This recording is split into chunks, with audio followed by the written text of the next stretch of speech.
Ассалаумағалейкум ағайын, сіздермен бірге біз Казаниме каналы сіздердің көптен күткен рубрикаларыңызды бастаймыз. Шынжырлы араның мангасын айтып беремін.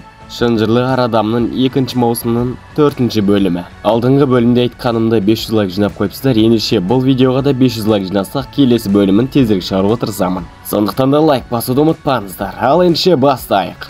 Ал бізде бөлім осы Резаның басқаларға Денджиді тастап кеткенін ұсынумен басталады. Сонда қалғандарын тірі қаласындар дейді. Бірақ Акидің бұған түкіргені болып, ол бар күшімен газды басады. Резаның бұл шешімге көңіл-күйі қатты түсіп кетеді.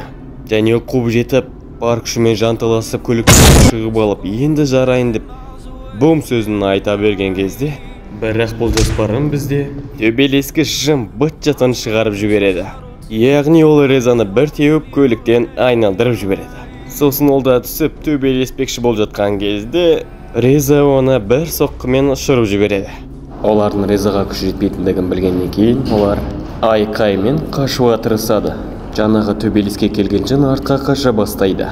Бірақ кабини қашамайтындығын түсініп, аяғым, мен жүгіре алмаймын деп айқайлап жылай бастайды. Және оларды өлтірмеуін сұрап тұрған кезде Реза бұл екі жұпты аяп, Денджиларды қуып жетеді.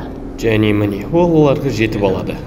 Ал бізде Денджи есін енді жия бастаса, Аки, егер Реза бізден қалмайтын болса, біз оны қағып кетуімізге тура келеді деп айта қалып еді. Денджидің басқа жоспарлары бар секілді. Ол көліктің шатырын тесіп оған шығып, тіпті оның қаны аз болса да ол төбелесуге дайын болған секілді.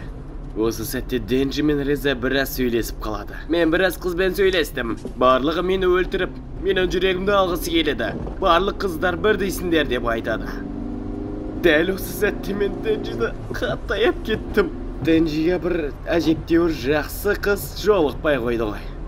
Ал Реза болса ол өз сөзінен қайтпайды. Мен шынымен де сені жақсы көремін, Денджи деп қайта-қайта ескертеді.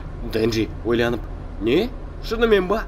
деп жатқан кезінде Аки Денджидің дер кезінде есін жинатқызады. Денджи, саған түкіргенім бар, менде Макима бар дей беріп еді. Реза болса, сен Макиманың күшігісің ғой деп Денджи ашуланып кетіп, қаншық сенімен сүйіскенімше итпен сүйіскенім жақсы деп оны Резаны одан сайын ренжіте бастайды.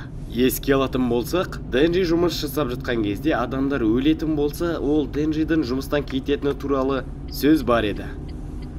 Ал бұл жерде Реза оған түкіргені болып тұр, яғни соғысқа дайындалып тұр. Екеуі сөйлесіп болып төбелесуді бастайды. Төбелесуді Реза үйретемін деп айтқан естеріңізде ме? Ал ендеше көрейік, Реза Денджиға не үйретеді екен? Шыдамсыз Реза бірінші соққыны өзі жасайды. Жап-жақсы кетіп бартқан фура майысып қалады. Ал бұндай соққыдан Денджи бір үйдің қабырғасына барып жабысып қалады. Саусағын ұшын қимылдап үлгермеген Денджиға Реза келіп екінші рет соққысын береді. Бірақ Денджи бізде әлі тірі.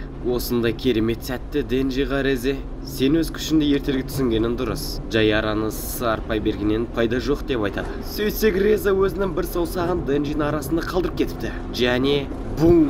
Денджи жарылып кетеді. Бірақ бұл жарылыстан кейін Денджи Резаға қарай жүгіре түседі. Бірақ бұл жүгіргені қателік болды. Реза өзінің мықты бір әдістерін біреуін пайдаланады.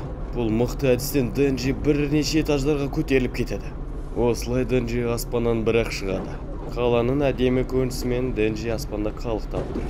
Ал Реза Денджидің үстінен пайда болып шығады. Өз аяғынан ракета жасап Денджиді жерге қарай жабыстырып жібереді. Осындай соққыдан кейін көп жарылыстар бола бастайды. Соңына келсек, Денджидің шайқасуға күші де қалмай қалады. Бірақ Реза өз жарылыстарын тоқтатпайды. Бұндай соққылардан кейін Денджидің біраз денесі жоқ бол KFC-ге ұқсап кетеді. Реза әйтеуір мен жеңдім деп қуанып тұрған кезінде, бірақ біздің Аки нағыз ер жүрек батыр дос екен. Сөйтсек бізде Аки өтірік өліп қалған адамдар құсап жатып, нежданчик бейби деп Резаның артынан соққы береді, дәл қолына. Және Денджи бізде бос болады. Бірақ бұл жерде Реза қолсыз біраз ғана уақыт болады. Себебі оның орнына жаңадан қол өсіп шығады. Қалай қашсам да жарылыс болады. Бірақ сонда да алысырақ қашуға тұрсым керек деп ойлап тұрғанда үлкен жарылыс болады. Бірақ біздің Акиді төбелескі жын құтқарып алады. Аки әйтеуір аман қалды. Төбелескі шын мәз әйтеуір. Әлі осы сәтте Реза, тоқтаңдар дейді. Менде анемия деп. Және оның күші таусылып тыржаланыш болып қалдым деп ескертеді. Егер мен сонда болсам жоқ демес едім.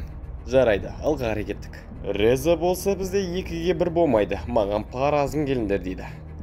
Бірақ сендердің уақыттарын бітті дейді. Осы сәтте жан-жағын жалмаған тайфун жынын келіп қалады. Және ол сондай үлкен болады. Қалай ойлайсыздар, тайфун жын болу жындардың бәрін ұтып алар ма еді? Әлде қалай?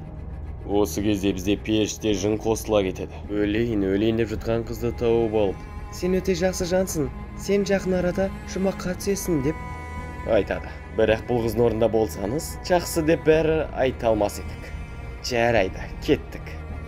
Пеште жын бұл қыздың қанын Денджидің денесінің пайда болу үшін пайдаланады. Денджи қалпына келеді. Киімсіз тыржаланаш оянады. Бірақ барлық денесі түгел орнында. Және ол менен басқа жындардың ешқайсы тырғалмас еді. Мен сондай күштімін деп мақтанып бастайды. Ал бізде Бим өте қатты қуанышты болып тұр. Өйткені мистер шынжырлары тірі. Қуанышты сәттерін бөліп, Реза мен енді не істейсің деп сұрақ қояды. Егер ол қазір берілсе, өлім аз болады. Немесе оны өлтірсе.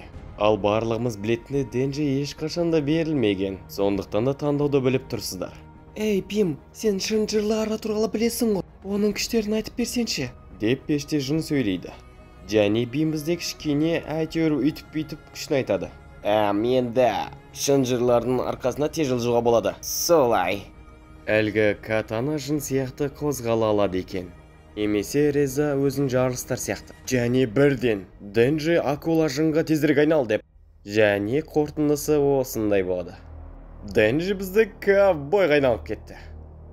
Тіпті пеште жынның өзі таң қалады. Сен не дұрыс нәрсе ойлап табылмадың ба? Ал Бим болса, чувак, бәрі жақсы, бәрі керемет. Сөйтіп екеуі әлгі тайфун мен Резаға қарай кетеді.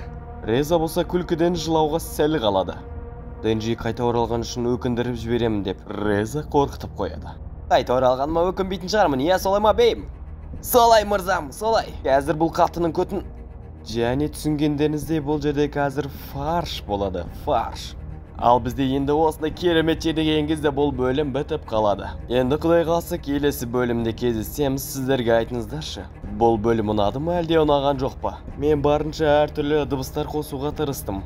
Егер осыдан 1000 лайк жиналатын болса, келесі бөлімді аударға бірден кірісемін.